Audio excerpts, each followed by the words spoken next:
En este sentido, vamos a iniciar entonces conversando acerca de las crisis extremas, un tema que ha sido planteado en el Ecuador desde siempre. Justamente siendo una de las mayores preocupaciones de la nación, esta crisis de la moral política creo que se ha sumado a ser una de las constantes principales que vemos en el Ecuador, dentro del sector público sobre todo, ¿no? El autor se ha referido justamente a este tema dentro de su libro y vemos que más allá de la realidad, ¿no es cierto?, dentro de la Constitución, hemos visto también este plasmado de las crisis políticas extremas. Le leía justamente al doctor Ayala Mora y nos decía dentro de uno de sus libros que hablamos de una conciencia falsa, de esta ideología como una conciencia falsa, porque se oculta justamente unos reales conflictos por detrás de ello. Y esto es cierto. En este mismo sentido, doctora Ayala, pues ¿qué tiene que ver estos conflictos ideológicos justamente con lo que está pasando hoy en día? ¿Son solamente idearios particulares, tal vez lo que nos lleva hacia esta conciencia falsa y que esto repercute, ¿no es cierto?, en que tengamos esta amplitud de que cada vez tengamos más inestabilidad? ¿Cómo ha sido este Ecuador que emerge, ¿no es cierto?, con un poder debilitado desde un gobierno central debilitado, limitado muchas veces? ¿Y cómo atribuimos esto a cómo funciona hoy en día el poder legislativo, el poder ejecutivo, las funciones en general del Estado? Como historiador y ex legislador, nos gustaría también escuchar su punto de vista de cómo hemos visto estas crisis políticas extremas a lo largo de la vida del Estado ecuatoriano y sobre todo que se han venido devengando en este último siglo.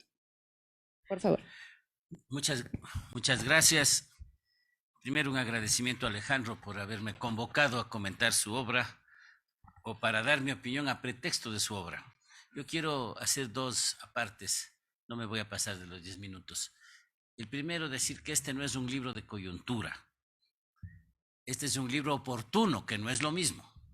Sale en una oportunidad, pero a mi juicio es, se lo he dicho a Alejandro, un aporte mucho más permanente a la reflexión sobre el poder y, en definitiva, el funcionamiento del Estado. Hay más de eso que el comentario sobre coyuntura. Y por lo tanto será muy útil cuando pase la coyuntura de este juicio político, cualquiera sea su resultado. En segundo lugar, yo quiero contarles simplemente cómo fue el primer juicio político de la historia ecuatoriana. 1837.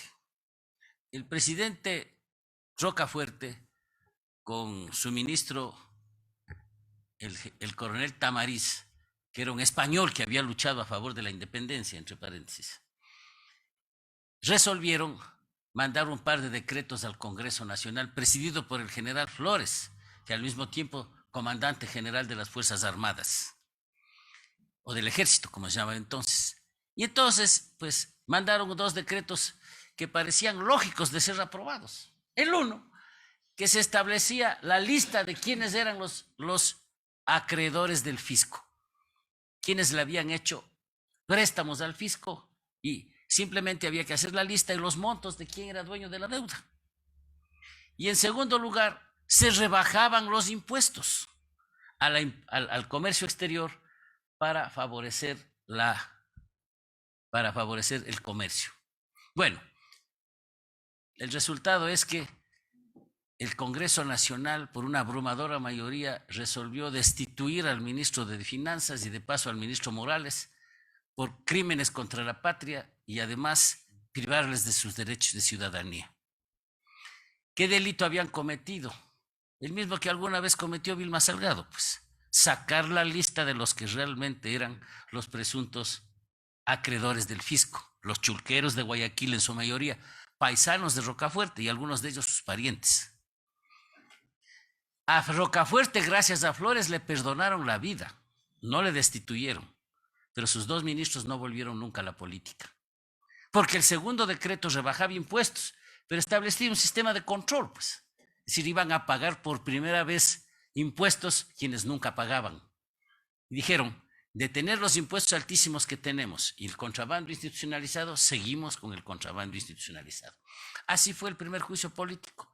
De manera que no nos extrañemos que muchos juicios políticos en la historia del país nada han tenido que ver con lo jurídico, nada han tenido que ver con la verdad, sino con un pretexto para proteger intereses que en algunos casos estaban claros, como en este, y en otros casos no han estado tan claros. Primer punto. Segundo punto que quería observar también es cómo han sido los juicios políticos en el país. Y la institucionalidad del juicio político comienza muy temprano. Este fue el primero, en los años 30, y se mantuvo a lo largo del siglo XIX como una característica en el cual el Parlamento, el Congreso, que salvo 2 años fue siempre bicameral, pues tenía un sistema de que la Cámara de Diputados acusaba y la Cámara del Senado resolvía. Ese era uno de los elementos de la división de poderes. Y se juzgaba al presidente por determinadas causas que no se consideraban delitos, sino causas como traición a la patria, como mal manejo de fondos, etcétera. Cosa que ha sido más o menos permanente con diversas redacciones. Y ha durado eso, y duró eso en la mayoría de la historia del país. Pero han habido 2 excepciones. La una, la Constitución de 1929 estableció que no hacía falta el juicio político como tal, o sea, ni siquiera hacía falta que el ministro, el funcionario acusado, concurriera al Congreso, sino que con una moción que se llamaba voto de desconfianza, se destituía al ministro sin que se le hubiera escuchado. Incluso se dio un caso que fue el del doctor José María Pérez Echanique, nombrado ministro de Gobierno, que no se había todavía posesionado, pero el Congreso a la tarde, presidido por Velasco Ibarra, le dio un voto de desconfianza, ya no pudo ni posesionarse. Ese era el esquema copiado de los sistemas parlamentarios, mal copiado de los sistemas parlamentarios, que duró hasta la vigencia de la Constitución, que fue rota, como todos sabemos, en 1936. La otra excepción es el que estableció la Constitución de Montecristi, en el cual el juicio político fue judicializado.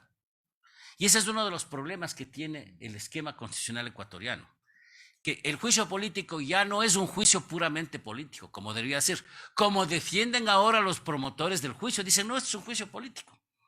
Pero el propio correísmo estableció un sistema que judicializaba el juicio político, estableciendo causales que están vinculadas más bien con el hecho penal. Y entonces se estableció un procedimiento igual o parecido que en la sustanciación de juicios penales para el juicio político, con pruebas, contrapruebas, con abogados, etc. Y los juicios políticos tradicionales eran planteados por el legislador y contestados por el ministro o el presidente de la República. No se daba el caso de ver abogados, de ver intermediarios para que defiendan al acusado.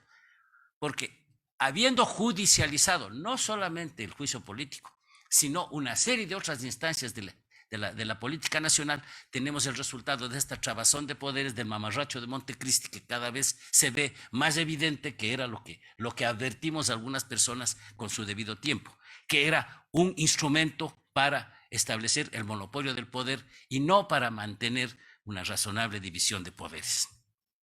Crisis extremas. Yo me atrevo a decir que no se puede calificar fácilmente de crisis a cualquier cosa. En el Ecuador llamamos crisis a cualquier conflicto, pero en el Ecuador han habido crisis extremas.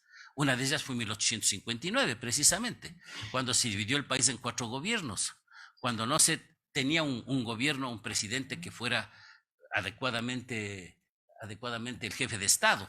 Incluso se pidió que unos pidieron la anexión al Perú, otros pidieron que se hiciera un protectorado francés en el Ecuador, y al final pues terminó esto con el triunfo de Guayaquil del presidente García, que entonces era jefe del gobierno provisorio de Quito, Gabriel García Moreno, que ocupó su ciudad natal, Guayaquil, con un ejército serrano, gracias a la Virgen de Mercedes, por lo cual fue nombrada generalísima de nuestros ejércitos el 24 de septiembre de 1860. Esa fue una crisis general. Pero ¿cómo se resolvió esta crisis general? Con la reunión del Parlamento, con la intervención del Consejo de Estado, que no había en esa época Tribunal de Garantías ni Corte Constitucional, no, por la fuerza. Fueron los militares los que arbitraron la crisis general. En 1895 se dio una crisis también, que no era solo crisis ideológica, eran crisis del modelo político en general y sobre todo de las relaciones regionales que se daban en el país. Cuando se desajustaba, se desequilibraban los complejos equilibrios regionales, estallaban las crisis. Y entonces, en 1895, igual, una solución militar. El ejército, comandado por Eloy Alfaro, venció al ejército regular en Gatazo y Alfaro entró en Quito en septiembre de ese año. Pero cuidado, el ejército de Alfaro no eran los montoneros que le habían acompañado en la lucha irregular de los años 80. Era el mismo ejército ecuatoriano, acantonado en Guayaquil, que se pasó de bando. El general Reinaldo Flores entregó el control del ejército a la Junta Cívica de Guayaquil, y la Junta Cívica de Guayaquil, nombrado don Ignacio Robles jefe civil y militar, y luego proclamó el pueblo de Guayaquil por presión desde abajo a don Eloy Alfaro. Alfaro comandó a una fracción del ejército que venció a otra fracción del ejército en la Guerra Civil de 1895, en el cual, claro, hubo excomuniones, hubo las pastorales negras, hubo vaca que pusieron aquí los notables de Quito y no llegaron a 20,000 sucres. En Guayaquil pusieron 400,000, con lo cual ya podrán imaginarse, el resultado fue el que tenía que ser, fueron derrotados los conservadores. Bueno, otra crisis extrema que llegó al Ecuador fue precisamente en 1932, cuando se eligió presidente de la República. Cuando los liberales se descuidaron o no pudieron hacer el fraude, ganó un liberaloide proconservador que había declarado en su juventud que era peruano. Y entonces ese fue el motivo para el cual fuera descalificado Bonifaz. Y se lanzó precisamente una crisis. ¿Resuelta por el Congreso? No, porque lo que el Congreso resolvió no fue acatado por un sector de las Fuerzas Armadas, por la guarnición de Quito. Y entonces la crisis extrema fue resuelta por un enfrentamiento entre sectores de las Fuerzas Armadas. En un sector apoyado por civiles armados, armados por la derecha, los famosos compactados, que defendieron aquí la presencia de Bonifaz. Y de otro lado, la presencia del ejército regular comandado por el general Chiriboga, que se impusieron y al final terminaron sacando a Bonifaz del poder.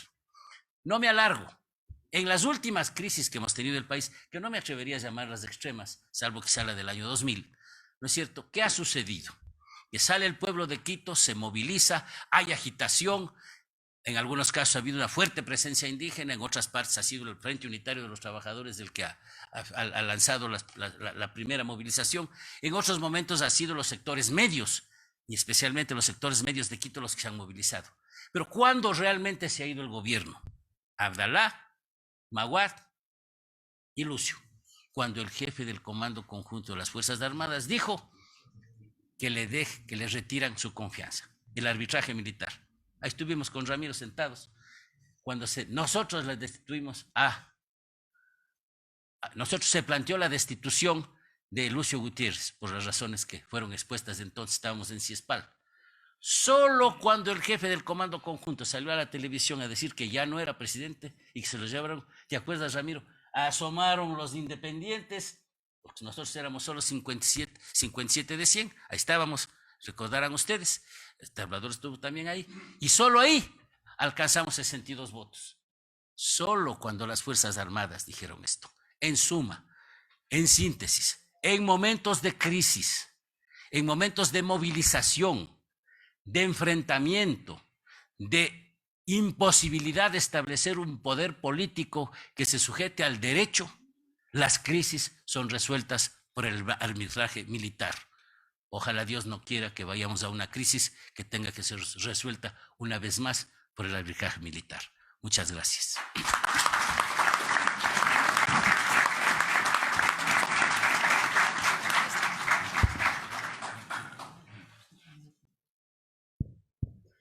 Muchísimas gracias, doctora Ayala Mora, por su intervención. Y siguiendo un poco la misma línea, seguimos conversando, ahora que ya hemos topado el tema de las crisis políticas y hemos visto justamente esta inestabilidad de la que estamos hablando. Vamos a evaluar ahora si es que lo que se ha propuesto dentro de la Constitución ayuda a que estas crisis sean resueltas. Para ello, vamos a estar ahora escuchando al doctor Ramiro Ávila. Las preguntas sugestivas que le hago para que nos pueda responder es: ¿Realmente el juicio político o la muerte cruzada se convierten entonces en una situación que nos van a ayudar tal vez a alcanzar de mejor manera esta democracia o reducir estas crisis? Vamos a evaluar justamente estas salidas propuestas que tenemos en materia constitucional y en función a esto también, ¿es un juicio tal vez legítimo o lo deberíamos mirar como un golpe de Estado? Es todo suyo el panel. Muchísimas gracias, Gabriela. Muchísimas gracias, Alejandro, por esta invitación. La verdad me siento tremendamente honrado. También estar en este panel con Ramiro, con Enrique, con César, con Ricardo y estar ante ustedes también. Me parece que aquí hay parte de los protagonistas políticos de algunos años atrás y de ahora. Así que para mí es un honor enorme estar con ustedes compartiendo un poco de reflexiones. Yo quisiera decir tres cositas. La primera es hablar sobre las formas jurídicas en las que se han resuelto las crisis. Una de esas es el juicio político, es la segunda cosa que quisiera tratar, y el modelo de la Constitución. La tercera cuestión es el rol de la Corte Constitucional. Y finalmente quisiera decir algunas palabras sobre el libro. Entonces comienzo con la primera. Yo creo que Enrique nos ha hecho un buen contexto histórico. Yo solo decirles que en la forma jurídica, las crisis se han resuelto básicamente por transitorias en las constituciones. El doctor Julio César Trujillo solía decir que en Ecuador solo han habido realmente 4 constituciones, decía él: la fundacional de 1830, la liberal de 1906, la social de 1945 y esta de Montecristi, donde está la plurinacional del 2008. El resto, y en esto también ha escrito Enrique, el resto, casi todas las constituciones, variaciones más, variaciones menos, instituciones más, menos. La diferencia que tenían básicamente eran las transitorias de la Constitución, que solían decir algo así como: por última vez, se designa al presidente que tomaba el poder, se designaba una nueva Corte Suprema, un nuevo tribunal, y esta es una de las formas jurídicas con las que se resolvían las crisis. Nueva Constitución, y de la Constitución realmente lo novedoso, o lo interesante, o lo importante, o lo políticamente importante o relevante era esas normas transitorias. Las otras formas de resolver las crisis han sido meras resoluciones de la Asamblea, que simplemente eran mayoría de votos y que en el fondo lo que pasaba era que consagraban estos arbitrajes militares, pero eran resoluciones de la Asamblea. Yo viví esta porque tuve muy de cerca la resolución a través de la cual cesaron al Tribunal Constitucional del año 2004 y a toda una Corte Suprema que además era la mitad de esos jueces eran jueces tremendamente de los más prestantes que había en este país, muchísimos profesores de esta universidad y muchísimos de esos también profesores míos, como el doctor Santiago Andrade o el doctor Ernesto Albán Gómez. Y esa resolución de la Asamblea, que tuvo una apariencia pero absolutamente ridícula de juicio y que les destituyó a todos estos, digamos, la lucha jurídica que tuvimos ahí en la Corte Interamericana de Derechos Humanos, que al final se ganó ese caso, fue que apliquen, o que la Corte diga que los juicios o las comparecencias políticas en donde había la posibilidad de destituir o cesar a un funcionario público, se garantice el debido proceso. Esto, digamos, de alguna manera, esto que Enrique llama como, quizás, no sé si entendí bien, como defecto, que sea tan judicializado, me parece a mí, al menos, de lo que estábamos peleando ahí, era que tenga alguna forma jurídica de tal manera que la decisión no sea solo una suma de votos o un acuerdo o pactos políticos, sino que haya algún nivel de racionalidad, algún nivel de control de la arbitrariedad política y algún nivel de garantía de la estabilidad institucional. Esto era lo que está atrás de esto. Y esto es lo que está ahí en la Constitución de Montecristi, que sí, efectivamente, tiene una cantidad enorme de defectos. Yo comparto muchísimas de las críticas que hace Enrique. Estoy de acuerdo con que de estos 5 poderes, 2 no tienen sentido alguno, el electoral y el de participación social. Pero en el juicio político, digamos, yo creo que se está poniendo a fuego la Constitución de Montecristi. Fíjense, entre paréntesis, porque no me quiero olvidar, el discurso que tiene el expresidente Correa, llamar a una asamblea constituyente. Es la misma lógica que ha tenido el siglo XIX de las transiciones políticas. Él lo que quiere es barrer con la institucionalidad y tener, no le importa la constitución, sino el tener una institucionalidad diferente. Entonces, este juicio político, si ustedes se dan cuenta, está arreglado y está con algunas garantías procedimentales. Un número de votos para presentar la solicitud, causales que además tienen que ver con tipos penales, y quizás la intención de poner tipos penales, se supone que en el derecho donde hay mayor claridad sobre la forma o los hechos jurídicos que son motivo de juicio por un principio que se llama de estricta legalidad, está en el derecho penal. Entonces ahí se suponía que el tener causales era importante. El otro es el control de constitucionalidad. Esto es, digamos, nos estamos estrenando, esta es la segunda vez que hace un dictamen de constitucionalidad la Corte, y aquí creo que ha hecho cosas interesantes, más allá que estemos o no de acuerdo con ellos. Y la otra es el debido proceso.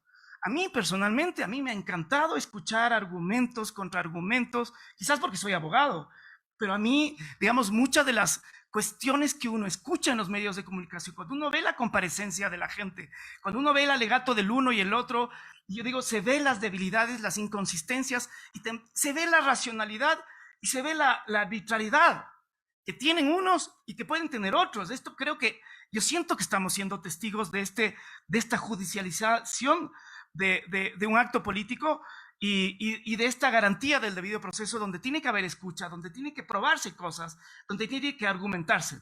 La Corte ha dicho, y esto también lo dijo la Corte Interamericana, lo dijo la Corte Constitucional también, ha dicho que hay ciertas diferencias, y quizás la diferencia más grande que tiene un proceso normal con un proceso político es que si en el proceso judicial uno necesita la motivación por escrito, en el proceso político lo que se requiere es la deliberación por oral y los votos. Entonces, yo no puedo exigir la misma motivación, pero si es que hay deliberación, como me parece que está viendo, esto es suficiente. Y finalmente se requiere un número determinado de votos, en este caso mayoría absoluta, para la censura y destitución. En este juego, ¿cuál ha sido el rol de la Corte? El rol de la Corte es tremendamente complicado y complejo, porque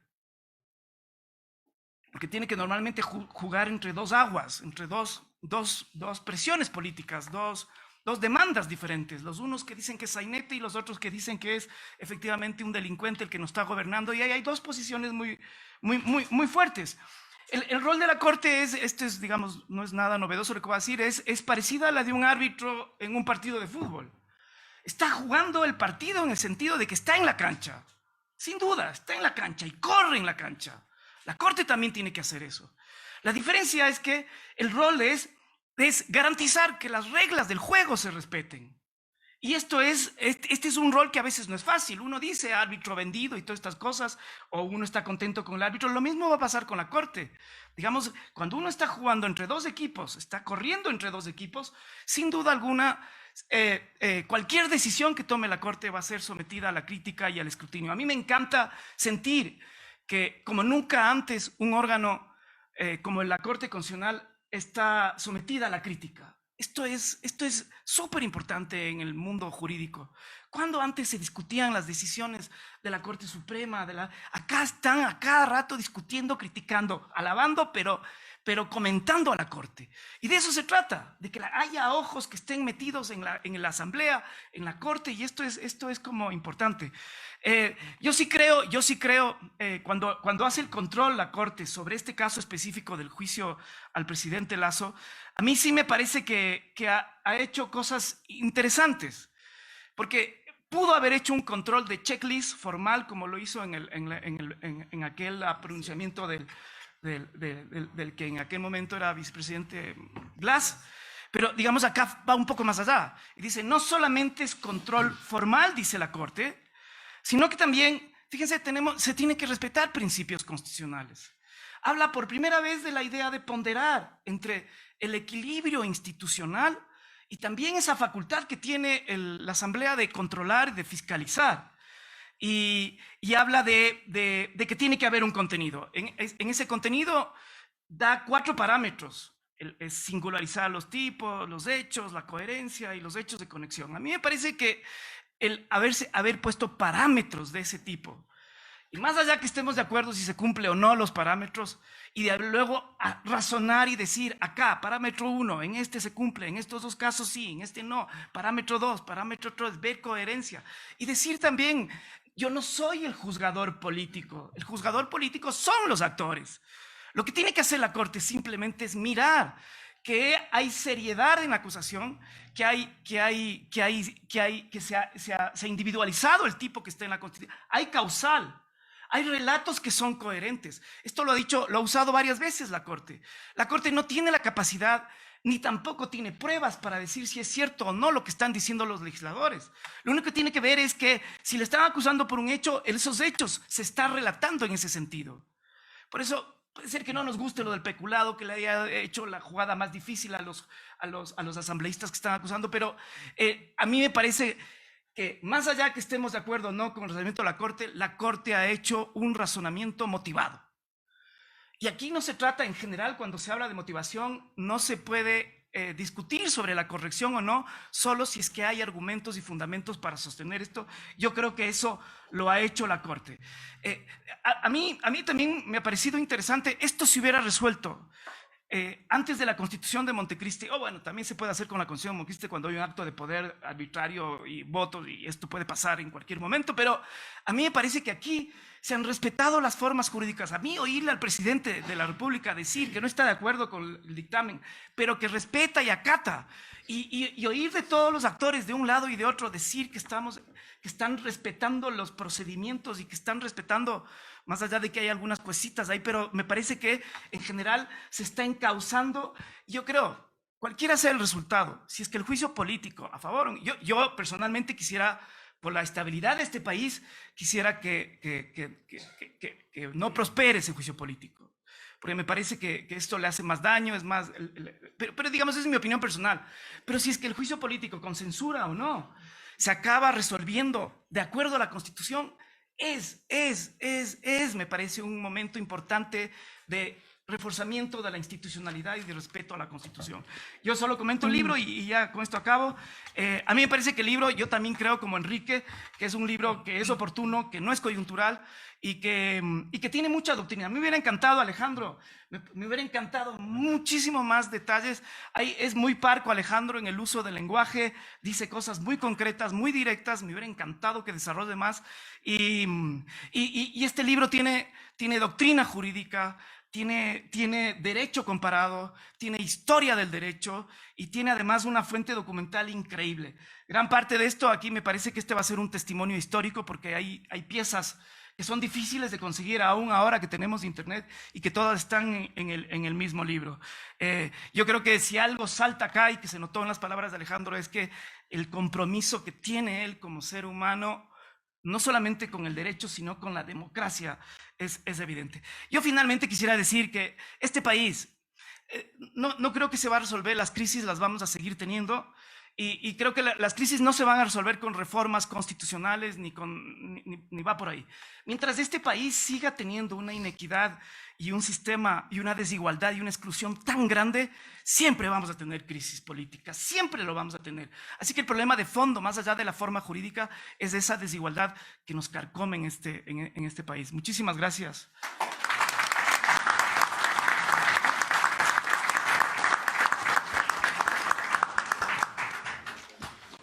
Muchísimas gracias por su intervención, doctor Ávila, y continuamos ahora con el doctor Ramiro Rivera. Siguiendo esta línea nuevamente de estas crisis, de estos procesos constitucionales, ¿no es cierto?, de estos mecanismos finalmente de establecimiento o de control en el tema democrático que nos ayuden también a aliviar un poco lo que venimos sobrellevando como Estado.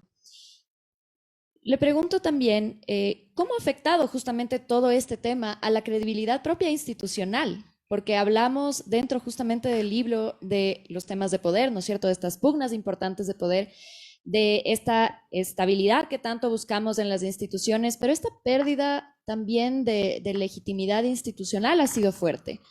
Esta división de poderes de la que nos habla también el doctor Carrión dentro de su libro es importante. Bien lo ha señalado también el doctor Ávila, que tal vez y nuestras funciones del Estado también nos quedan algunas debiendo.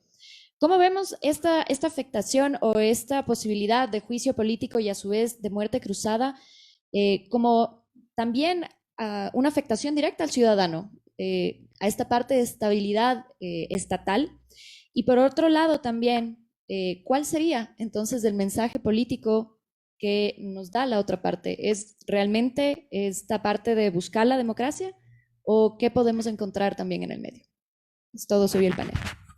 No, gracias. Quiero comenzar felicitándole a Alejandro Carrión Pérez.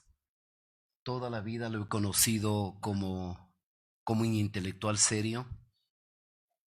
El asumir en la vida el oficio de reflexionar, de pensar a partir de valores, a partir de principios, a partir de preocupaciones sobre el sentido de la democracia y la necesidad de preservarla, merece una congratulación y una felicitación.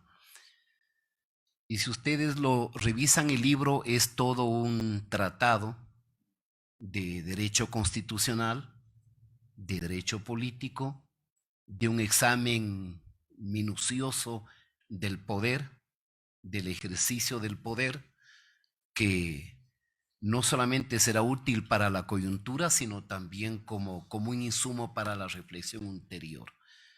Enrique ha hecho una reflexión histórica, como siempre, brillante, novedosa.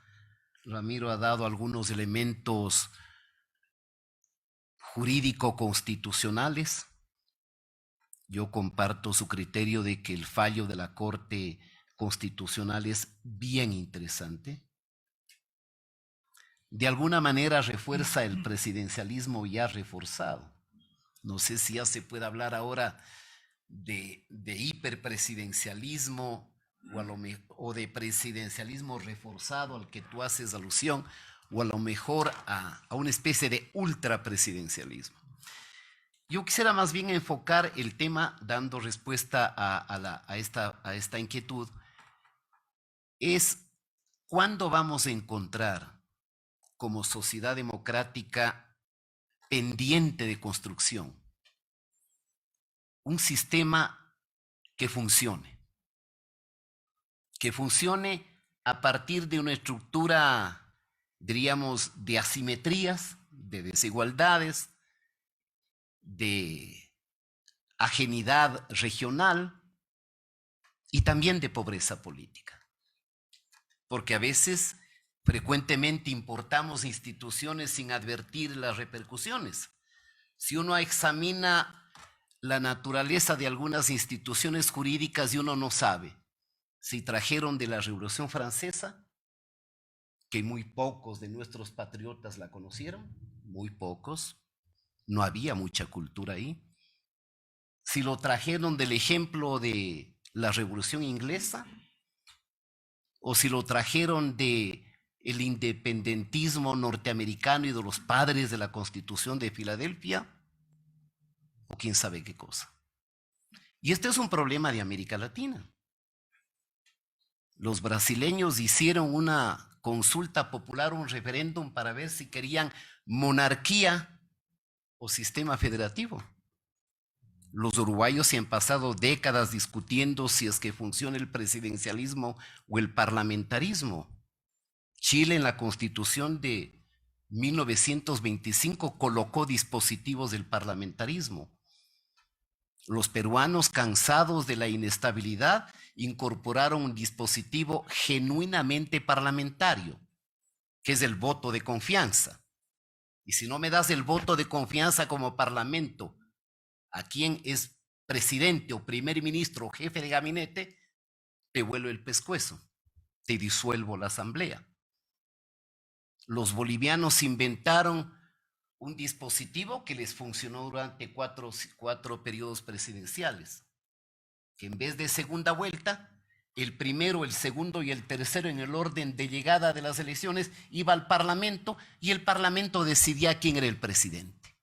La mayoría del Parlamento que escogía, no necesariamente al primero, al segundo o al tercero de la lista, era el gobierno de coalición. Les funcionó, creo que durante 4 periodos presidenciales. El debate entonces en América Latina siempre ha sido en torno a la inestabilidad política, a la turbulencia. Y nosotros, no sé si campeones del mundo, pero debemos estar entre los primeros 5 del mundo, ¿no? Más de 20 constituciones, un presidente por cada año 8 meses, una constitución por cada 10 años, cada año reforma el sistema electoral y cambiar de presidentes o de leyes creyendo que el secreto está en cambiar los hombres cuando las democracias funcionan como instituciones, como dijo Alejandro, o creer que la magia está en las leyes. Si la magia estuviera en las leyes, seríamos el paraíso terrenal. Los ingleses no tienen constitución escrita. Desde la Carta Magna de Juan Sin Cielo de 1215, siglo III, funcionan a la perfección. Los gringos tienen 240 años de constitución. A la perfección, con problemas hoy del populismo de Trump y del fraccionamiento del Estado confederal. ¿De dónde viene el dispositivo de la disolución del Congreso? Es interesante. Viene desde una perspectiva de raíz autoritaria, porque no es el primer país de América Latina que se inventa. El primer país que lo hace es durante la dictadura de Terra, me parece que en 1938 en Uruguay, establece la disolución del Parlamento. ¿Saben quién le sigue? Los dictadores de Haití, la familia Duvalier, que incorpora a su constitución la disolución del Congreso. ¿Saben quién le sigue después? Alfredo Stroessner, en la Constitución de Paraguay. ¿Y saben quién después? Pinochet. ¿Y saben quién después? Fujimori. Y después Chávez. Y copiando a Chávez, los muchachos de la Universidad de Valencia que pasaron por aquí y que nos dieron redactando la Constitución. ¿Por qué ese dispositivo? Porque siempre decía cómo es posible la viabilidad de América Latina con gobiernos presidenciales, con fraccionamiento político, con dispersión y con pérdida de credibilidad. Y en consecuencia, con la erosión de la legitimidad.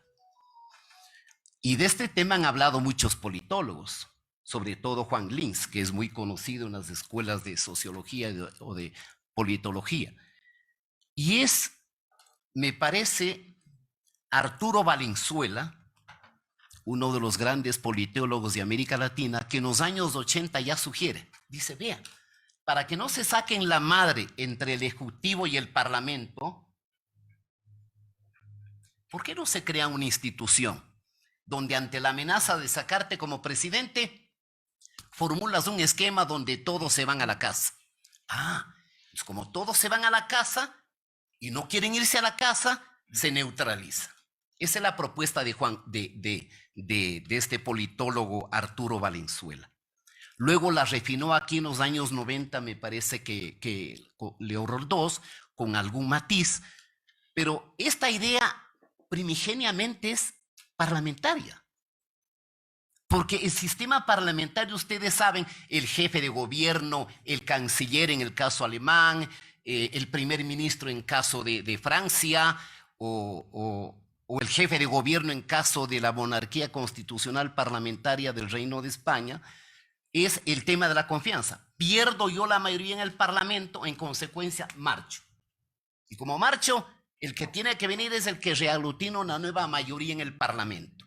Y la relación del Parlamento con el jefe de gobierno, que no es el presidente, porque los presidentes tienen otro poder modelador en los sistemas parlamentarios, es reestructurar la confianza. A mí me parece que este dispositivo, si bien es medio novedoso, con raíz autoritaria y un calco mal calcado del sistema parlamentario, no necesariamente va a resolver los problemas de ingobernabilidad. Es altamente probable que Lasso salga salvado, pero es evidente que está perdido. O sea, difícilmente un gobierno con menos del 10% de la representación parlamentaria, con una legitimidad absolutamente erosionada y con una credibilidad por los suelos, por los talones, puede subsistir 2 años, salvo que sea una amarga sobrevivencia y agonía de 2 años, amarrado de pies y de manos. Eso me parece, para finalizar, que seguirá siendo un enorme problema para países como el nuestro, el problema de la gobernabilidad. O sea, es un episodio más de una crisis que tiene una partida de nacimiento con la independencia, pecados de caudillismo, ausencia de instituciones, es decir, la democracia funciona en función de instituciones y no de hombres. En América Latina funcionan los gobiernos de hombres, por eso la tentación autoritaria, dictatorial y populista, y no necesariamente un sistema jurídico. Creo que de las lecciones que deja el excelente libro de Alejandro es examinar no solamente el valor de la democracia, sino el pedir que reconciliemos el valor de la democracia, el valor de la representación, los límites del poder, el control del poder, porque democracia no es sino poder limitado. Por eso la antítesis de la democracia fueron los regímenes, son los regímenes autoritarios, los regímenes populistas o los regímenes del antiguo régimen, las monarquías absolutas. Me parece que este libro nos da un enorme aporte. Una vez más, Alejandro, mi felicitación sincera. El país necesita de más intelectuales como tú y sobre todo intelectuales que derrochan su existencia con testimonio de consecuencia y de fidelidad con los valores. Cuando estamos en un nivel de empobrecimiento y de degradación y de descomposición de la política, donde los valores están ausentes. El valor que más pesa hoy es el tener, más que el ser, el de agarrar, el de aprovechar y no necesariamente el dignificar la representación. Y ese empobrecimiento obviamente tiene que ver con toda la representación y en la cuna genuina de la representación que es el Parlamento. El desprestigio del Parlamento no es bueno para la democracia, porque eso le da más chance al discurso antipolítico, porque no todos son malos. Hay gente pésima, cuasi analfabeta, corrupta, y hay legisladores honorables. Aquí está uno. Hay gente decente. O sea, hay que formular un voto de optimismo y de no renunciar por la lucha de los valores. Y esa lucha para ti, Alejandro, ha sido irrenunciable y una felicitación. Muchas gracias.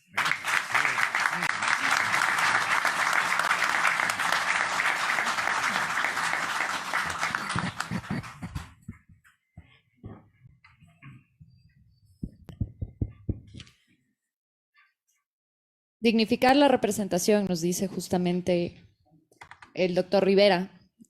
Y ojalá que sea hacia allá donde cada uno apuntemos, sobre todo las nuevas generaciones que se suman hoy en día a la política, que empiezan, ¿no es cierto?, desde las bases de partidos que no necesariamente están haciendo formación política.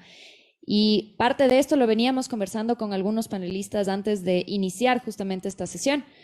¿Cómo volvemos a creer en estas instituciones partidistas que finalmente son las que promulgan las nuevas candidaturas, las nuevas representaciones de esas personas que nos van a terminar liderando? ¿Cómo fortalecemos esta representación democrática en el Estado?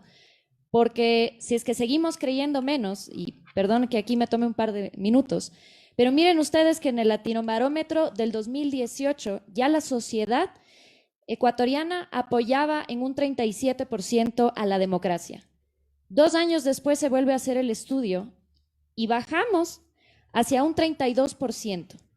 Cuando volvamos a hacer el mismo estudio para este 2022, porque se hace cada 2 años, muy probablemente vamos a seguir bajando.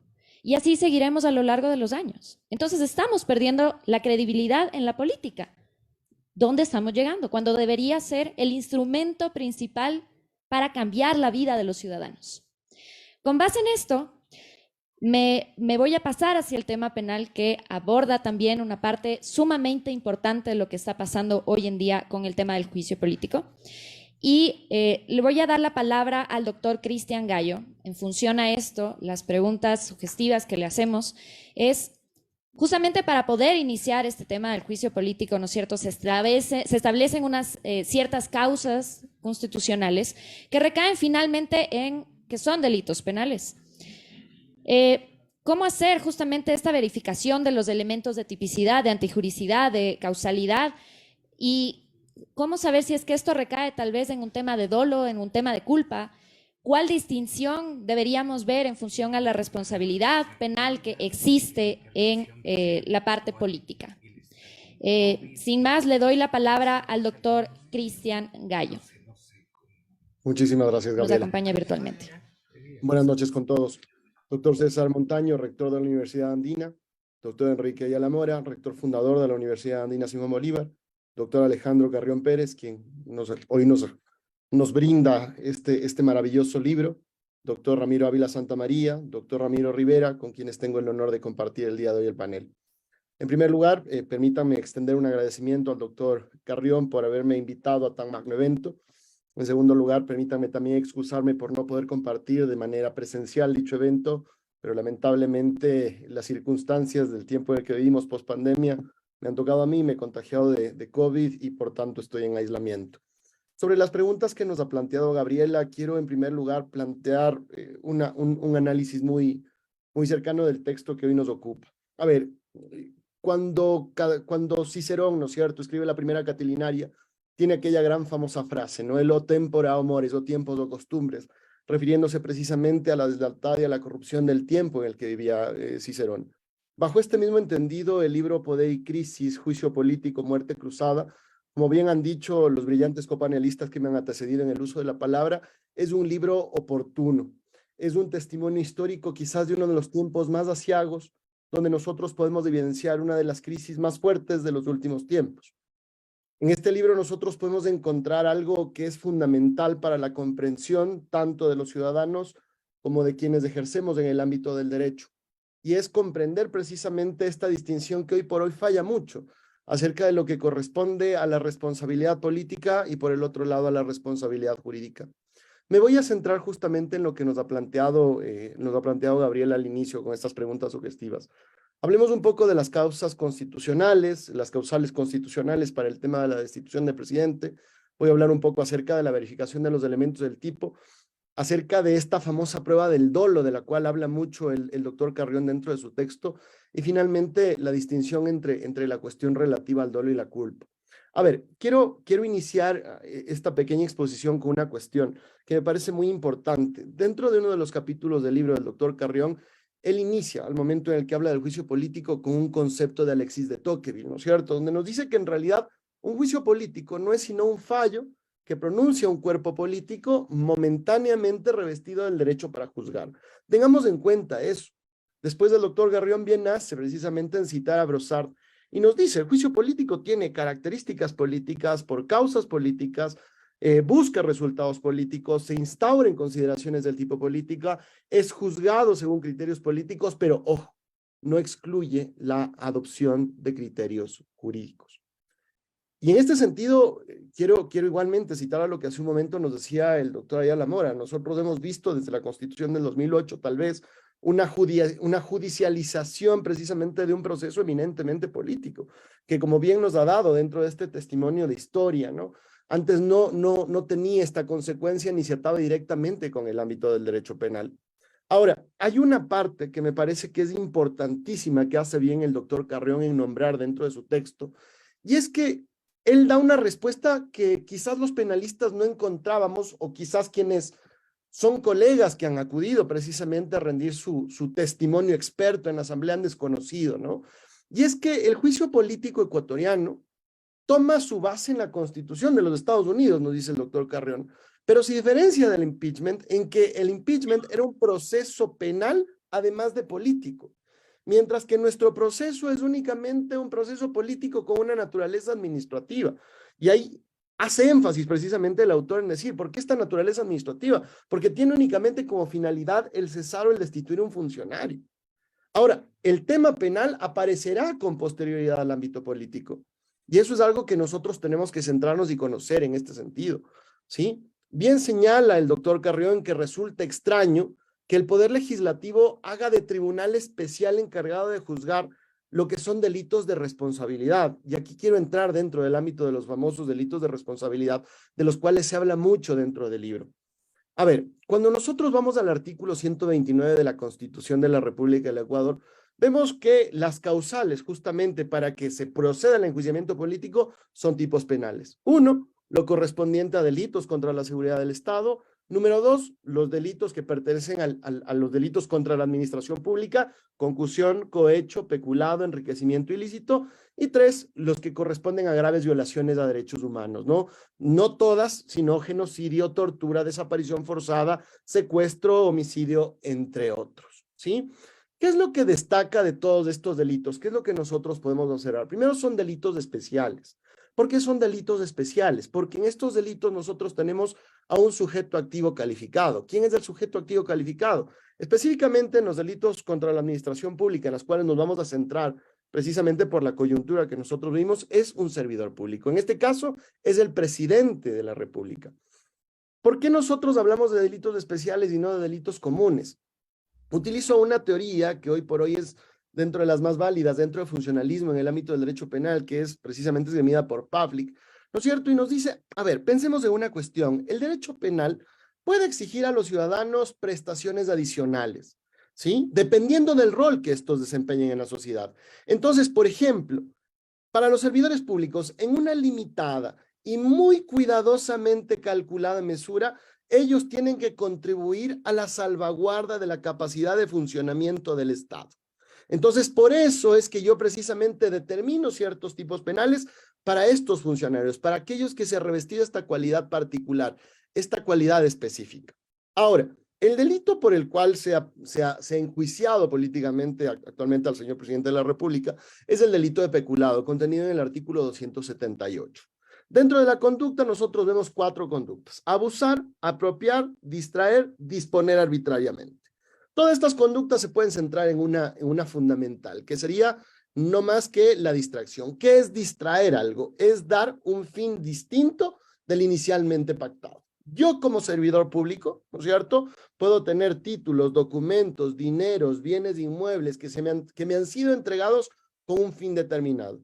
Si lo que yo hago en este sentido es destinarlos de una forma distinta a lo originalmente pactado, beneficiando a unos, ¿no es cierto?, y en este caso perjudicando al Estado, se dará paso precisamente a la existencia de la figura del peculado. Sobre la pregunta que nos ha planteado Gabriela, quiero ser enfático en esta cuestión. El peculado jamás puede ser culposo, el peculado siempre va a ocupar una modalidad dolosa, ¿sí? Entonces, bajo este entendido, cuando nosotros empezamos a verificar los elementos del tipo, primero, sujeto activo, ¿es un sujeto activo calificado? Servidor público. Presidente de la República, servidor público, sí. Segundo, hablemos acerca de esta cuestión: abusar, apropiar, distraer, disponer, y es aquí donde entra precisamente el problema. Cuando nosotros analizamos la pieza sobre la cual se basa precisamente el tema del juicio político al presidente de la República, podemos plantear una línea temporal que va del 2018 hasta el 2022, ¿sí? ¿Qué es lo importante? De manera muy rápida. Desde el año 2018 vamos a analizar un contrato suscrito entre Dragún, ¿sí?, y Flopec. Dragún y Flopec suscriben un contrato para la transportación y trading de barriles de crudo. En el año 2020, ambas firman un adendum en el cual se incluye una tercera compañía. Esta es Amazonas Tanker Pool, quien entra al contrato bajo una modalidad asociativa. En este sentido, ¿qué es lo que sucede? Flopec contrata 5 buques que le pertenecen a Amazonas Tanker Pool bajo un concepto de time charter. ¿Qué quiere decir esto? De un flete a tiempo, por un tiempo de 1 a 3 años, ¿sí? En este caso, Flopec cancela una tarifa diaria de fletamiento por esos buques que va desde $25,000 hasta $30,500, $32,000 por día. En este sentido es donde se empieza a producir el cuestionamiento, porque Contraloría hace un análisis, precisamente hace un examen, ¿no es cierto?, lo que dice, y dice: el gasto por operación, el gasto de alquiler de dichos buques es mucho mayor al ingreso por la operación por la cual fueron contratados. Entonces, estima que dicho perjuicio va más o menos entre $6.1 millones. Finalmente, por esta consideración, ¿no es cierto?, Amazonas Tanker empieza a ser cuestionada. De ahí es lo que citan los asambleístas que están hoy por hoy sustentando el tema del juicio político, ¿no es cierto? Que el almirante Johnny Estupiñán, en aquel tiempo gerente de Flopec, trató de dar de baja el contrato, no obstante fue removido del cargo en marzo de 2022. Finalmente, cuando Estupiñán vuelve después de haber presentado una acción constitucional, el presidente de EMCO, en aquel tiempo el señor Hernán Luque Lecaro, decide nuevamente, a pesar de las irregularidades, dar nuevamente por renovado este contrato con Amazonas Tankers. Ahora, ¿qué es lo importante acá? ¿Existiría un presunto peculado? ¿Se podría investigar un presunto peculado? Sí, pero ¿en relación a quién? Yo me tendría que ir directamente respecto al funcionario público que, en teoría, con su accionar, ha favorecido a un tercero, ¿no es cierto? Y ha incurrido en cualquiera de aquellos verbos rectores. Si yo fuese fiscalía, si yo tuviese que investigar esta causa, ¿hacia quién apuntaría? Es directamente hacia el señor Hernán Luque, ¿cierto? Servidor público, que en este caso, ¿qué es lo que ha hecho? Distrae o dispone arbitrariamente, ¿no es cierto? A fin de favorecer a unos y perjudicar a otros. Y ni aún así, el caso resulta claro. No obstante, ¿qué es lo que dicen los señores asambleístas? ¿No? Lo que nos plantean es, en realidad existe una responsabilidad por parte del presidente, dado que él era el encargado precisamente de observar la función del señor Hernán Luque, a quien justamente, o sobre quién estaba el presidente de la República. Ahora, desde lo penal, ¿hay alguna cuestión que observar? ¿Hay algo que decir en este sentido? Y la respuesta es, lamentablemente, no. Nosotros no podemos irnos en ese punto de lo penal. Lo penal es clarísimo. Yo no puedo inventarme hoy por hoy la dogmática. Si bien nosotros podemos empezar a hablar precisamente de ciertas nuevas teorías, como son precisamente la teoría de la infracción del deber, que proviene de Roxin desde 1964, y que en varios casos Fiscalía lo ha estado analizando, es una cuestión que obedece precisamente a la investigación penal, pero desde lo político es una cuestión totalmente distinta. Y aquí sí quiero hacer énfasis en algo que hace un momento decía el doctor Ramiro Ávila. Recordemos, y esta es la cuestión por la que muchos colegas, específicamente penalistas, han cuestionado a la Corte Constitucional. Dice, ¿por qué no se ha hecho un análisis específico del tipo penal de peculado? Y cito lo que decía hace un momento el doctor Ramiro Ávila. Una cuestión es la coherencia respecto de la argumentación, que eso es lo que le corresponde precisamente a un proceso político. Y por el otro lado, en cambio, es una fundamentación respecto de la técnica y la estricta legalidad. Y aquí quiero abordar el tema del dolo.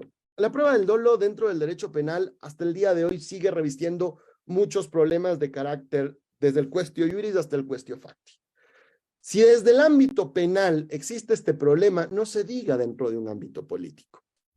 Lamentablemente se ha extendido esta idea de que hoy por hoy el que omite también es responsable, más aún en este tipo de delitos. Recordemos que la Asamblea hace un tiempo estaba proclamando la famosa comisión por omisión en el delito de peculado. ¿Puede existir la famosa comisión por omisión en el delito de peculado? Y la respuesta es no. Simplemente porque nuestro articulado dentro del Código Orgánico Integral Penal es clarísimo. El deber de garante, al menos en nuestra legislación, primero, deriva de la ley o de un contrato, y segundo, únicamente respecto de 4 bienes jurídicos: la salud, la libertad, la integridad y la vida. En el caso del peculado, el bien jurídico es la eficiencia de la administración pública. No existiría una posición de garante respecto de esto, y por tanto el cargo de comisión por omisión en el ámbito del peculado también se caería. Ahora, volviendo a lo que hace un momento nos decía el doctor Enrique Ayala Mora, ¿qué es lo que ha sucedido en muchos de los casos? Si nosotros regresamos a ver en la historia, vamos a ver que la mayor parte de las censuras que se han realizado dentro de los juicios políticos no han tenido que ver con los cargos jurídicos, sino, como bien dice precisamente el doctor Carrión, ¿no? Son juicios de opiniones emitidos por la conciencia pública respecto de la confianza que se guarda sobre los funcionarios. Un minuto, doctor Gallo.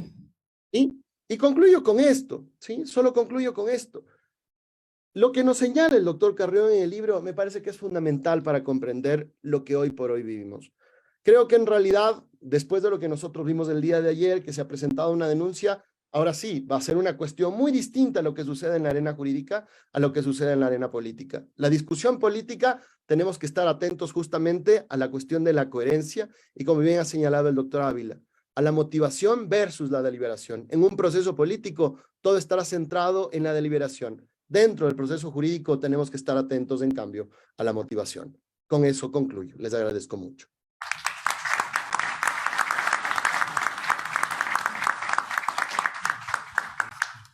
Muchísimas gracias, doctor Gallo, también por su intervención. Y con esto llegamos a la segunda fase y final fase de este panel.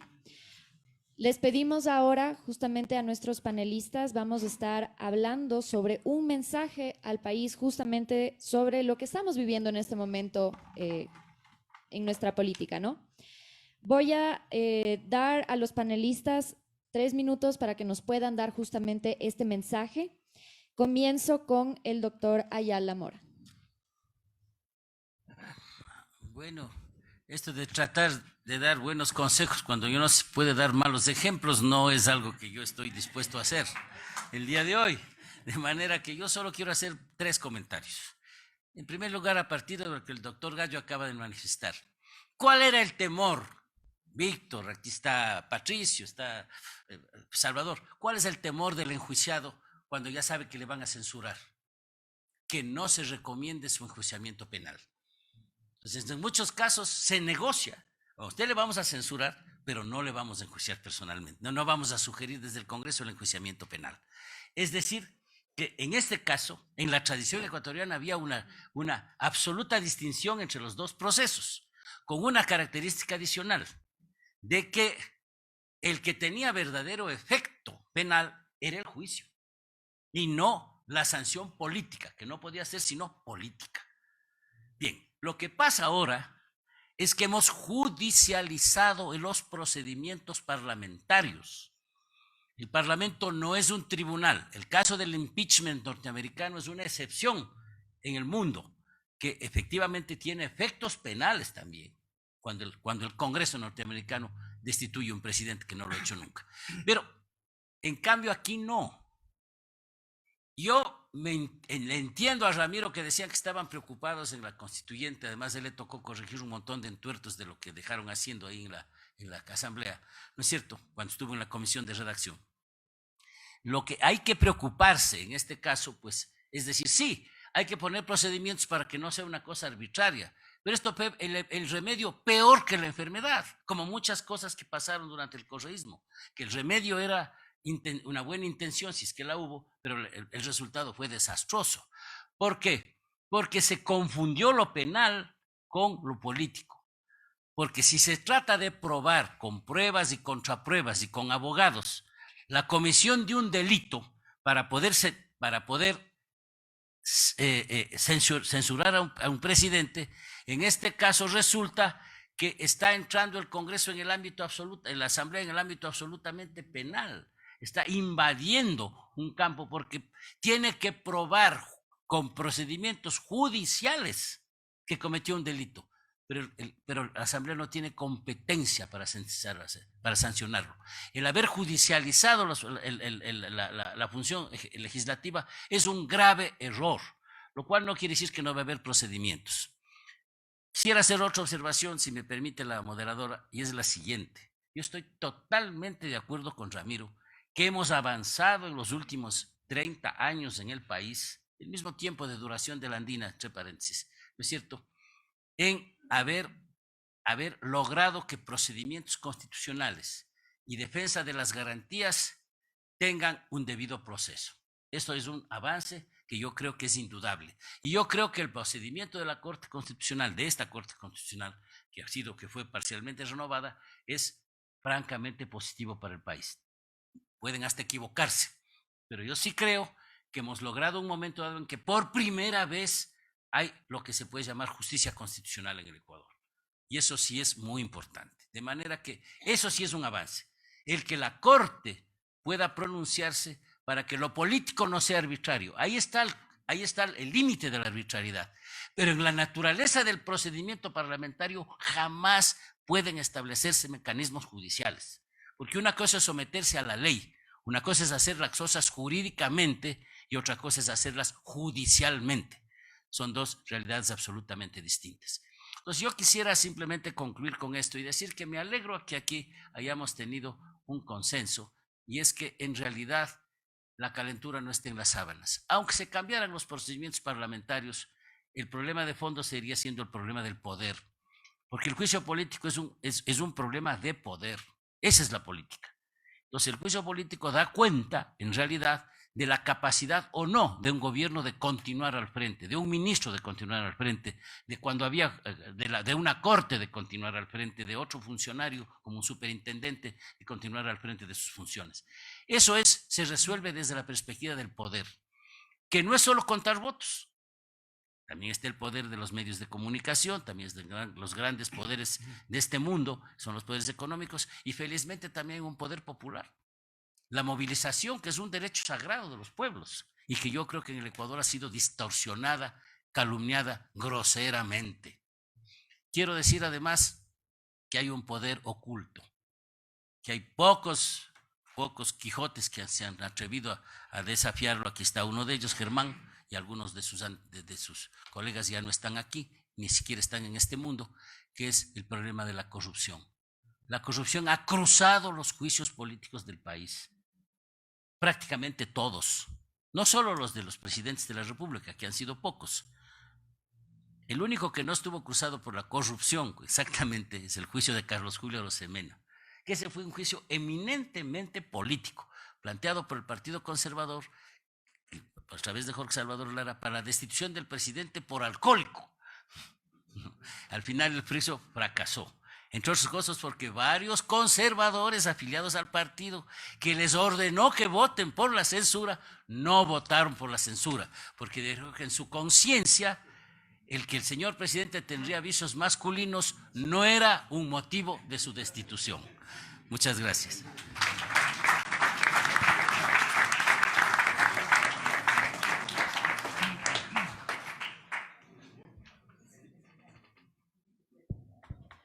Muchas gracias, doctora Ayala Mora. Continuamos, por favor, con la intervención del doctor Ramiro Ávila. Muchísimas gracias, súper breve. La primera cosa que quiero destacar es, Gabriela, tu presencia aquí. Me parece que una voz de una mujer que además se ha permitido comentar, criticar, y me parece ha sido súper importante y ha hecho que esta mesa sea un poquito menos masculina. Entonces,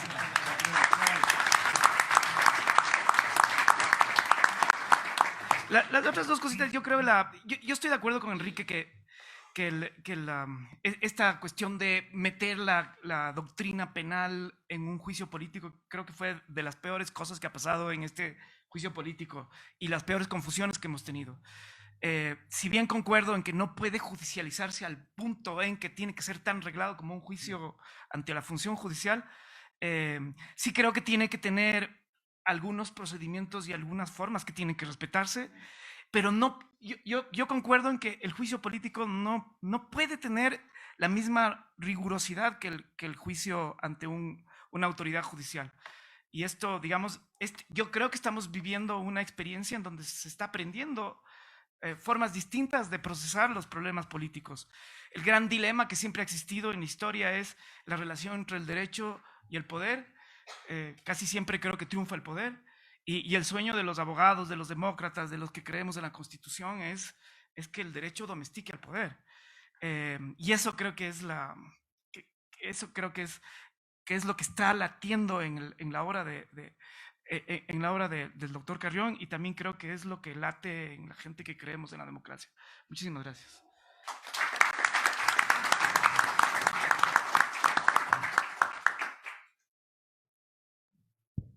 Muchísimas gracias nuevamente al doctor Ramiro Ávila. Seguimos, por favor, con el doctor Ramiro Rivera.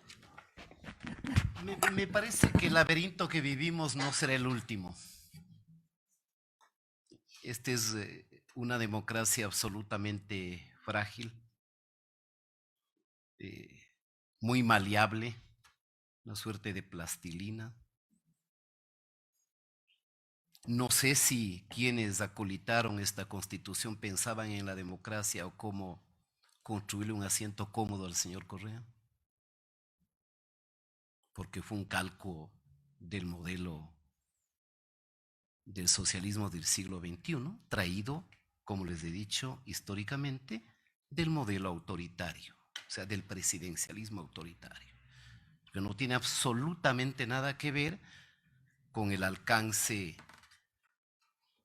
de la confianza o de la desconfianza y de la responsabilidad política con que surge el modelo parlamentario luego del sepelio del antiguo régimen. Mientras la Constitución sea, diríamos, la bandera del victorioso y la condena de quienes no estuvieron en esa victoria, tendremos más constituciones con los mismos problemas. Y probablemente mientras no haya el imperio de la norma, que tiene que tener ese baño de ética, tomando en cuenta que probablemente lo que separa del derecho de la política es un hilo casi invisible, porque generalmente el derecho es consecuencia del poder, es la huella normativa del poder en el forcejeo de la lucha por el poder, hace que a veces no solamente creamos que la democracia se legitima por la mayoría.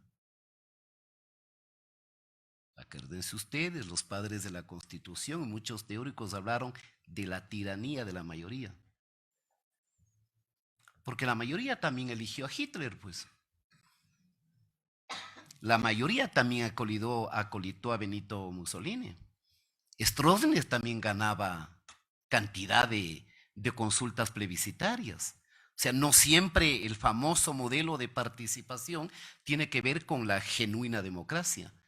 A veces tiene que ver con el plebiscitarismo cesarista o napoleónico, que eran actos de fuerza.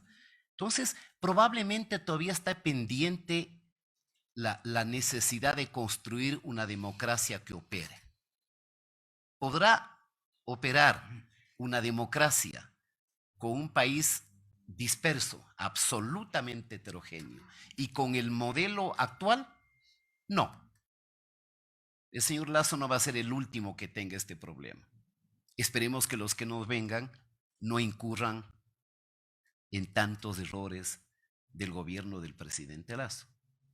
Reitero, es altamente probable que salga salvado y es altamente probable que siga perdido. Algún momento habrá que ver algún mecanismo que permita gobiernos de coalición, mientras no haya un sujeto inherente a la democracia, absolutamente condenados a que existe la democracia, que son los partidos. Y lo que hay ahora puede ser cualquier cosa, pero menos partidos.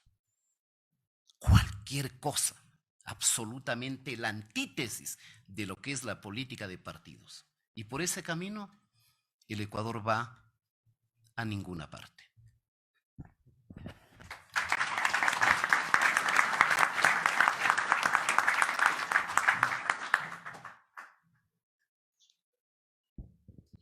Muchas gracias por sus palabras, doctor Rivera. Continuamos con el doctor Cristian Gallo. Muchas gracias, Gabriel. Finalmente, siguiendo la misma línea de quienes me han antecedido en el uso de la palabra, solo quiero manifestar una cuestión que creo es importante. Carnelutti, en Las miserias del proceso penal, dice que la civilidad o la incivilidad de una sociedad se mide generalmente por su proceso penal. Para todos es evidente que lo que nosotros estamos observando es precisamente una judicialización de la política. Lo que estamos tratando de ver es nuevamente algo de lo cual se habla ya en la dogmática penal desde hace más de 20 años, una muestra más de la expansión del derecho penal, de la huida selectiva al derecho penal, donde el derecho penal se presenta como una salida fácil del aparato estatal en todas sus formas, tratando de encontrar en una solución a sus problemas de disfunciones, sean políticas o sociales. Ahora, ¿qué es lo importante acá? Que nosotros no convirtamos en un circo algo que es fundamental para nuestra república. O sea, lamentablemente dentro del derecho penal lo estamos viendo. Lo mismo está sucediendo en lo político. Estamos viendo que los ciudadanos estamos como sentados en una tribuna donde contemplamos a los procesados, al igual que eran los condenados romanos, cómo se lanzaban a las bestias, ¿no es cierto? Los abogados terminan siendo gladiadores que se afilan a una facción o a otra. Y finalmente se terminan disputando las batallas en virtud de la fama, el lugar, el renombre, la posición dentro de un circo. Considero que no debemos dejar que suceda este tema. otra vez estamos volviendo a ver esto. O sea, hace unos días se calificaba de un sainete. Estamos viendo que lo que está sucediendo lamentablemente en la arena política se está permeando ya también a la parte de lo penal. Y en un tiempo tan complicado en lo que refiere a seguridad, en un tiempo tan complicado y tan delicado para el ámbito del derecho penal, no dejemos que eso también trascienda sobre esta parte. Ahorita tomemos prioridades en lo que respecta dentro de la protección de nuestros bienes jurídicos, tomemos prioridades en lo que tiene que ver con nuestro Estado.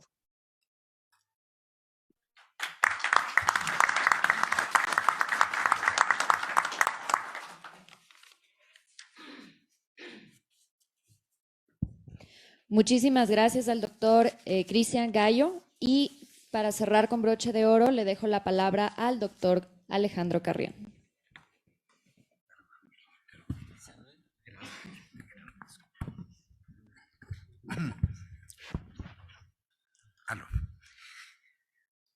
Bueno, yo creo que ha sido una noche de reflexión y de admonición.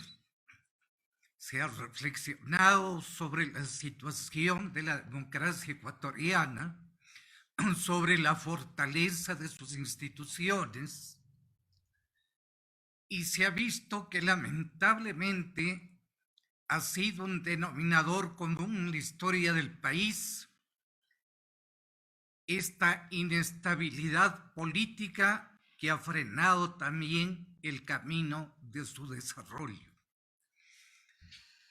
Parecería muy simple decir la salida debería ser el diálogo, pero aquí se ha puntualizado ya que para que haya diálogo tienen que haber actores creíbles, confiables, responsables, éticos. ¿Podemos plantear un diálogo gobierno-oposición? Parece que ya resulta trillado el repetir esto frente a los reiterados fracasos. Se debe convocar a los grupos políticos llamados a salvar a la democracia. Estarán en capacidad ética y tendrán el nivel de actores políticos responsables para pedirles que se reúnan. Parecería una manifestación de 300 actores políticos para dejar en desánimo aún mayor a la nación. ¿A quién recurrimos? ¿A las organizaciones sociales? Penosamente, ojalá esté equivocado, las organizaciones sociales en el Ecuador hoy pecan de los mismos vicios de la partidocracia. La institucionalidad del Ecuador no funciona. Yo he planteado en intervenciones anteriores la posibilidad de una asamblea constituyente de poderes limitados. He dicho que puede aceptarse como una maravilla la parte dogmática de la Constitución de Montecristi, pero que la parte orgánica es el caos organizado que neutraliza todo lo bueno que puede tener la parte dogmática. He planteado que es la hora del rediseño de la arquitectura constitucional del Estado. Lamentablemente, las interferencias políticas sé que no permiten en este instante afianzar un proceso de una constituyente, porque ya se pretende asambleas constituyentes con intereses diferentes y negativos. Pero creo que por suerte en el Ecuador hay instituciones que mantienen credibilidad. La academia, una de ellas. Creo que la Iglesia Católica dio su contribución, aunque le veo un poco replegarse en una actitud de prudencia y de cuidar su imagen. Tengo la impresión de que las Fuerzas Armadas están haciendo un trabajo profesional y de cuidado de la democracia. ¿Por qué menciono esto? Porque el desaliento no puede llevarnos a una actitud de sufrimiento colectivo que ya lo tenemos por la inseguridad y la violencia, la falta de empleo, la nueva ola de migración y por tanto problemas que hay en el país, inclusive el azote de la naturaleza. Entonces creo que si hay en el Ecuador todavía espacios que tienen que decir algo a la nación, que ser voces admonitivas al poder para combatir la corrupción y afianzar un Estado de derecho sujeto a la Constitución. Es muy penoso ver a magistrados de las altas cortes haciendo política. Y es muy penoso ver a parlamentarios asambleístas pretendiendo ser jueces penales. Esto no puede ser. Es necesario este proceso de movilización activa de corte político de la ciudadanía. He visto con profunda satisfacción que frente al azote del crimen organizado, los pueblos empiezan a salir a la calle en actitud de dignidad, de fortaleza espiritual, de querer luchar por la paz, la vida y la integridad, y lo hacen en paz, porque la paz se siembra con paz. Saludo el manifiesto de Universidad Andina, cuando decía Universidad Andina es un espacio de paz, y acá no aceptaremos que nadie entre con armas, aunque las autoridades los permitan portar a las mismas.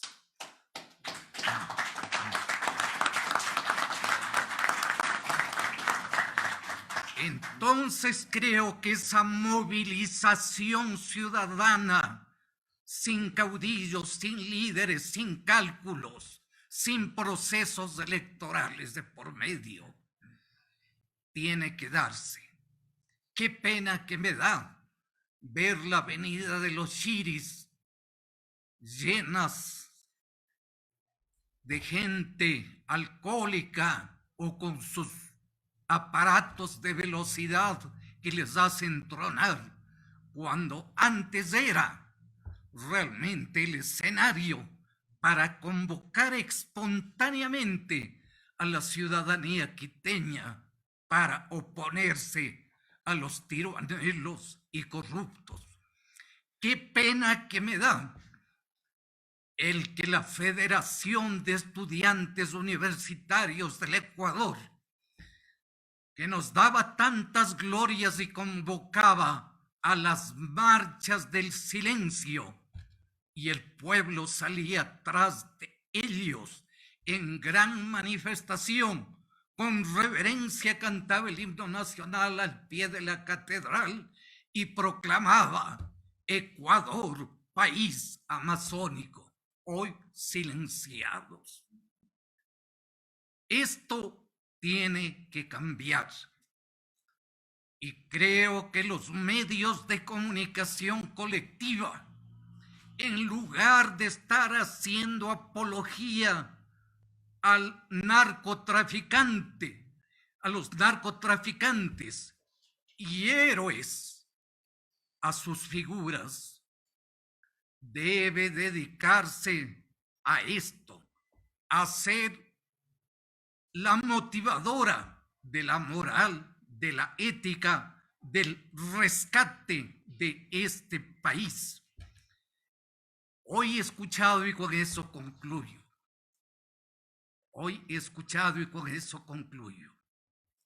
Que sí se puede sacar adelante este país.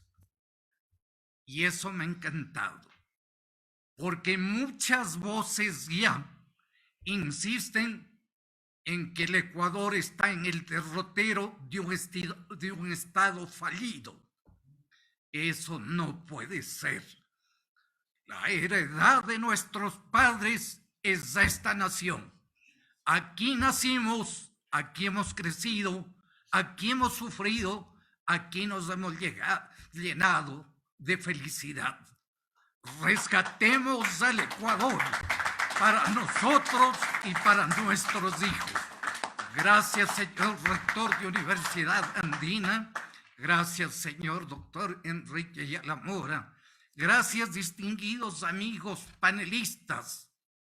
Ramiro Ávila, Ramiro Rivera, señor doctor Cristian Gallo, y a Gabriela, que no solo puso el toque de feminidad, sino nos puso de manifiesto lo que es la mujer ecuatoriana.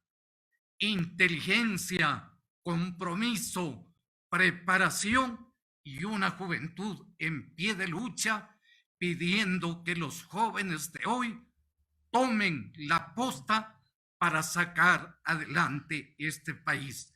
Y a ustedes, muchas gracias por su presencia, realmente un grupo selecto que va a reproducir lo dicho afuera en la sociedad para bien de este país. Gracias a todos.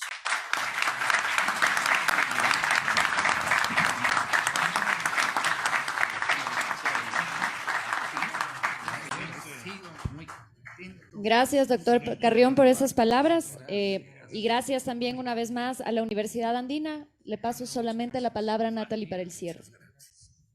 Agradecemos la intervención de los panelistas y de la moderadora que con sus exposiciones han permitido conocer el alcance y contenido de la actual crisis política extrema que vive el país y el valor y la eficacia del juicio político y de la muerte cruzada para una salida constitucional a esta crisis. Reafirmamos que este libro se inscribe en el debate nacional sobre los viejos temas siempre nuevos, de las pugnas entre legislativo y ejecutivo. Agradecemos también a todos y todas quienes nos han acompañado en forma presencial y a través de la transmisión en directo por Facebook Live. Sin más, invitamos a todos a disfrutar del canelazo andino, tradición de esta casa de estudios. Muchas gracias. Muy bien, muchísimas gracias.